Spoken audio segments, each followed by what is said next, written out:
Frobel. Ia adalah seorang pendeta yang melayani 6 desa di daerah tersebut. Ibunya meninggal pada tahun 1792. Ibunya meninggal dan kemudian pamannya yang mengambilnya di umur yang ke-5 bulan.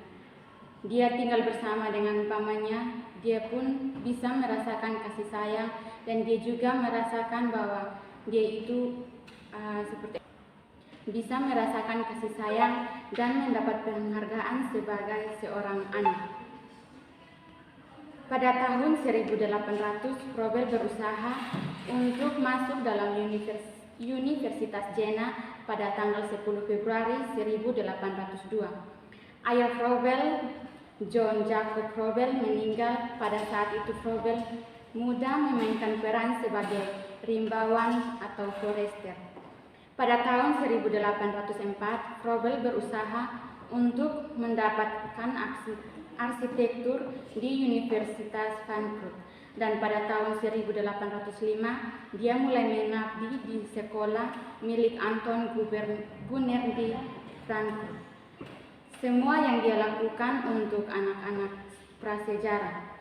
Pada tahun 1484 ia kemudian membangun 40 buah sekolah taman kanak-kanak. Jadi baik, ini saja yang dapat saya sampaikan. Saya kembalikan ke Terima kasih untuk saudari Delila Hala yang sudah menjelaskan sedikit tentang Frobel kepada kita dan pemirsa di rumah. Ternyata kehidupan masa kecil Frobel ini sangat memprihatinkan karena ibunya meninggal dunia ketika ia baru berumur 9 bulan. Ya, benar sekali. Sehingga ia harus menjalani hidupnya bersama pamannya.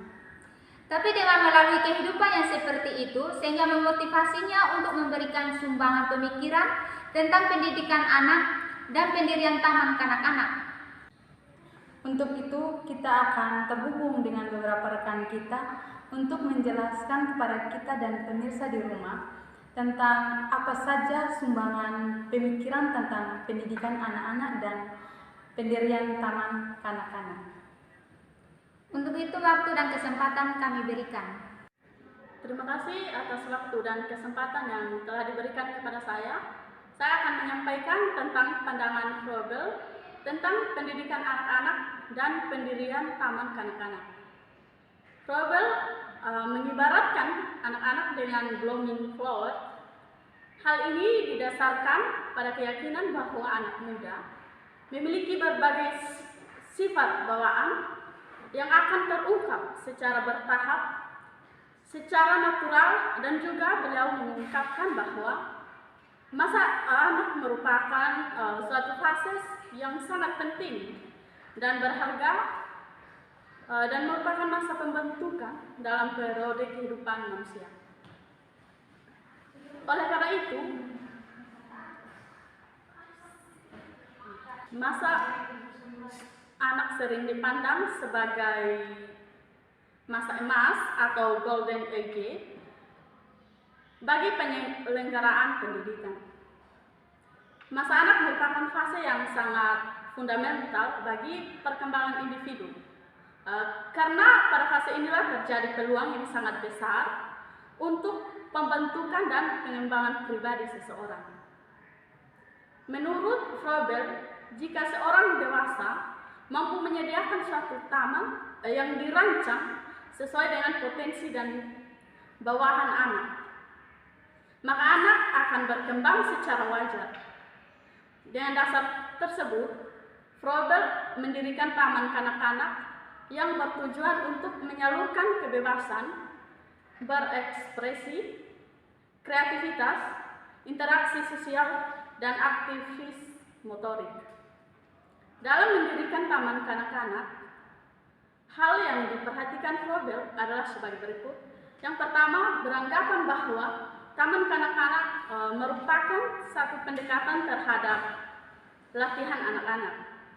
Pendidikan yang dilakukan adalah pembinaan watak atau pribadi kanak-kanak yang berdasarkan keperluan dan kepunyaan kanak-kanak.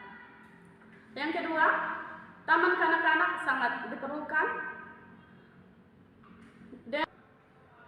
dengan keindahan untuk menarik perhatian kanak-kanak, seperti melukis tembok yang bertema anak-anak dengan warna yang terang, mempunyai ruangan yang luas dan mudah dimasuki cahaya, dan dipenuhi dengan taman-taman, serta dilengkapi dengan kursi dan meja yang sesuai untuk anak-anak.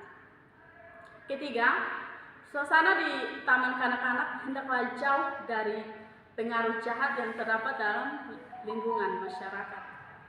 Yang keempat, keadaan ruang kelas perlu dipenuhi dengan pemandangan, bunyi-bunyian, dan objek untuk anak-anak, seperti bentuk balok, lingkaran, segitiga, dan lainnya.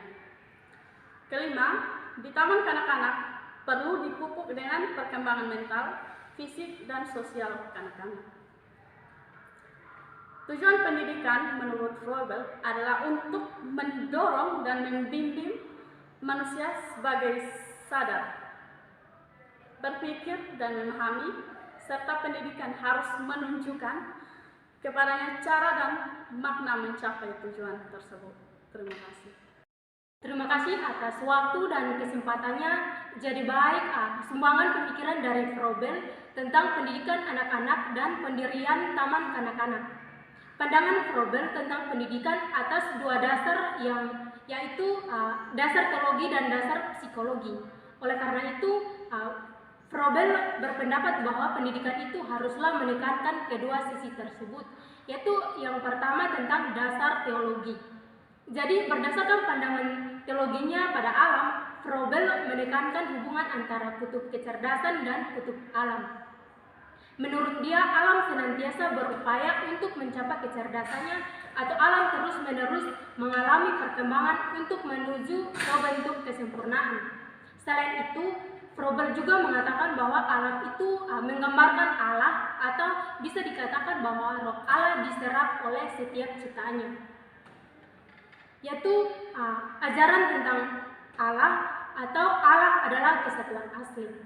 Jadi dalam bagian ini, Froebel menjelaskan mengenai sebuah hukum yang bersifat hidup dan berkuasa. Hukum ini yang pastilah merupakan hukum yang bersifat universal, dan ini pasti mempunyai dasar yang merupakan kesatuan yang berada di mana-mana.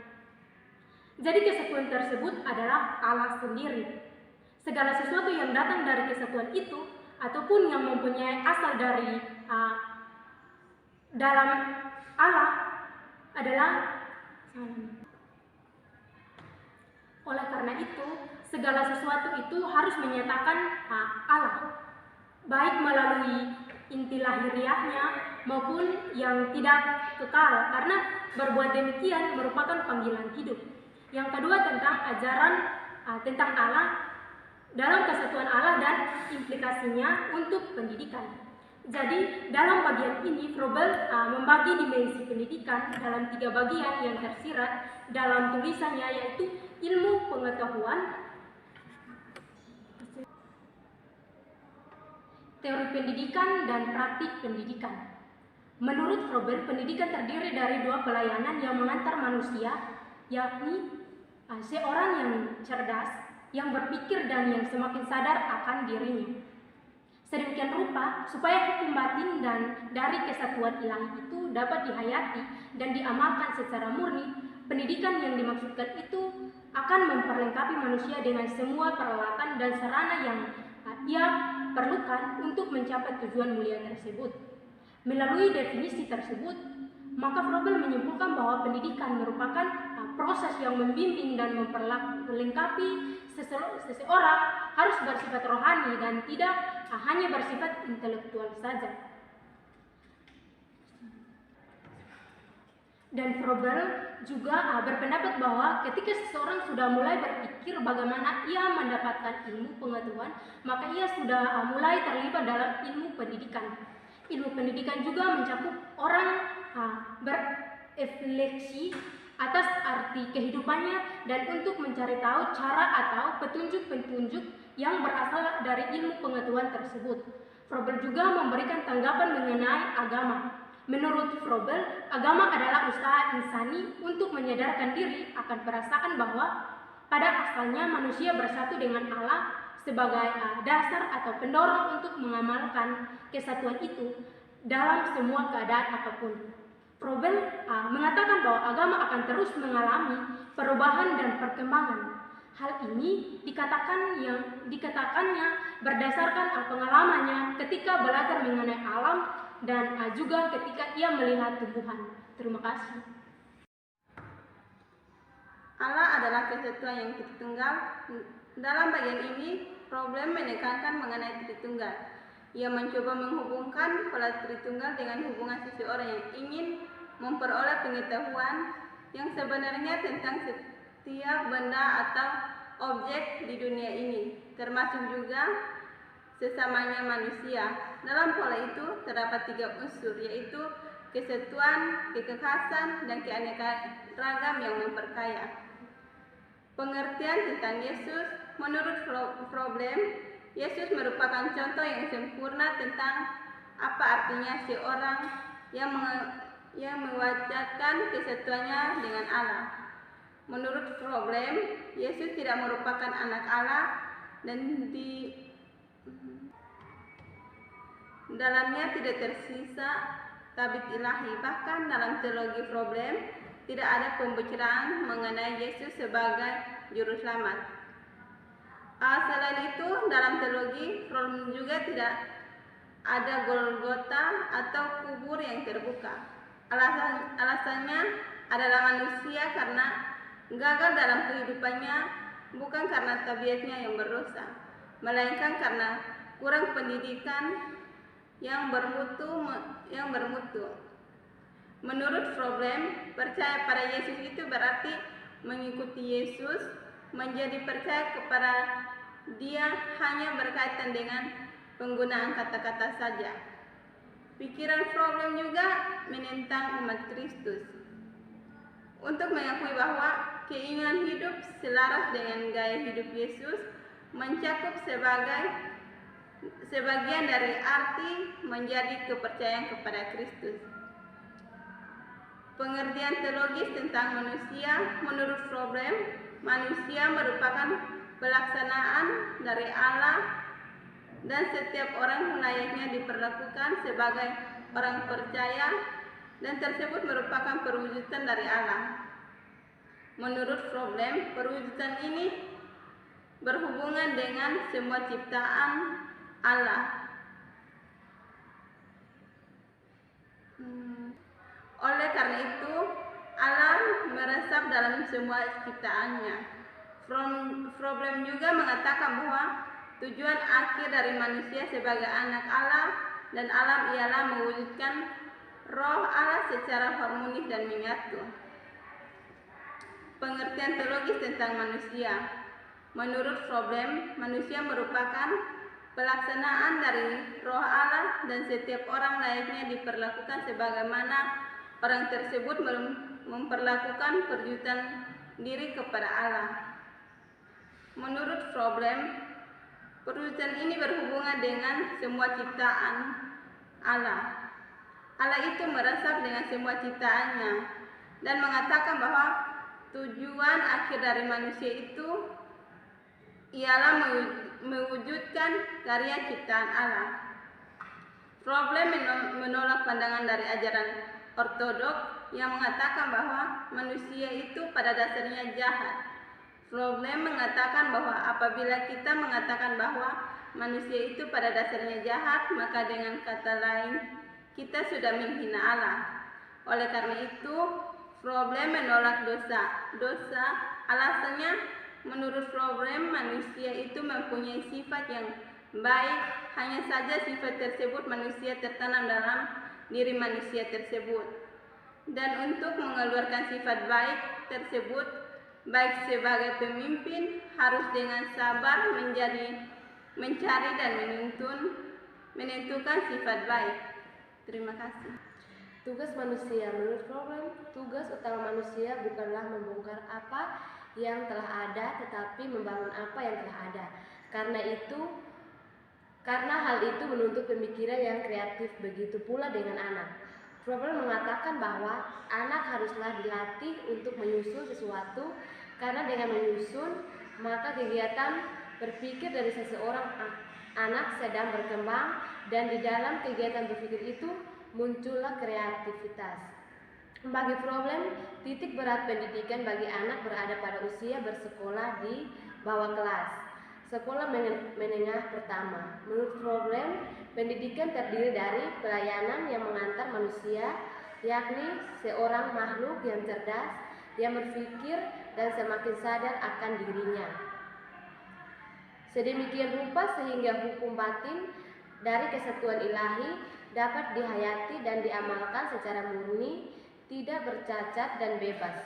Pendidikan yang dimaksud itu memperlengkapi manusia dengan semua peralatan dan sarana yang ia perlukan untuk mencapai tujuan mulia tersebut. Problem juga meninjau bagaimana anak memanfaatkan benda tertentu berupa objek seperti bola, kubus, tulisan, lagu, gambar, karena simbol tersebut mencerminkan intisari ilahi dari dunia ini termasuk manusia. Satu hal yang ingin ditekankan problem adalah memanfaatkan simbolisme dalam teori dan praktek pendidikan.